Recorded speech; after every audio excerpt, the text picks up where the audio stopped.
আশিক, হাসপাতাল ঘিরে এই মুহূর্তে নিরাপত্তা ব্যবস্থা কেমন দেখছেন এবং বেগম খালেদা জিয়ার শারীরিক অবস্থার কি আপডেট আছে আপনার কাছে? চিকিৎসকরা নতুন করে কিছু আর জানিয়েছেন কিনা এবং সেখানে বিএনপি নেতাকর্মীদের উপস্থিতিও তো রয়েছে, তারা কি বলছেন? খালেদা জিয়ার চিকিৎসা ঘিরে এভারকেয়ার হাসপাতালে তো নিরাপত্তার এক ধরনের বলয় তৈরি করা হয়েছে। পুলিশের পাশাপাশি বিশেষায়িত যে ফোর্স নিরাপত্তায় এসএসএফ ভিভিআইপি ব্যক্তিদের জন্য যে এসএসএফ ফোর্স নিয়োজিত থাকে তারা ইতিমধ্যে এভারকেয়ার হাসপাতালে প্রবেশ করে তারা সার্বিক নিরাপত্তার বিষয়টি দেখভাল করছেন এবং পুলিশের সদস্যদের অতিরিক্ত পুলিশ সদস্য মোতায়েন করা হয়েছে। একটু জানাতে চাই যে কিছুক্ষণ আগে এই যে খালেদা জিয়ার ব্যক্তিগত চিকিৎসক এজেডি মুজাহিদ তিনি যেমনটি জানিয়েছেন যে খালেদা জিয়ার শারীরিক অবস্থার তেমন কোনো পরিবর্তন হয়নি, অত্যন্ত সংকটপূর্ণ অবস্থায় তাকে চিকিৎসা সেবা দেওয়া হচ্ছে এভারকেয়ার হাসপাতালে।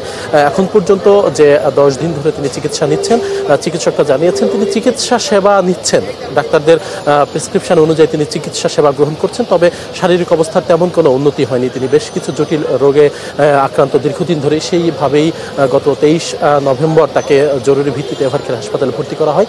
গতকাল ভোর থেকে অর্থাৎ সোমবার ভোর রাতের দিক থেকে তিনি আরও বেশি তার শারীরিক অবস্থার অবনতি হয়। পরবর্তীতে তাকে আইসিইউতে স্থানান্তর করা হয় এবং আইসিইউতেই কিন্তু তাকে চিকিৎসা দেওয়া হচ্ছে এবং এর বাইরেও তাকে কিন্তু অতিরিক্ত অক্সিজেন দেওয়া লাগছে এবং আমরা জেনেছি ভেন্টিলেশনের প্রয়োজন পড়েছে। সব মিলিয়ে আসলে তার শারীরিক অবস্থা তেমন কোনো উন্নতি হয়নি এবং খুব বেশি ভালো তেমনটি বলার সুযোগ নেই।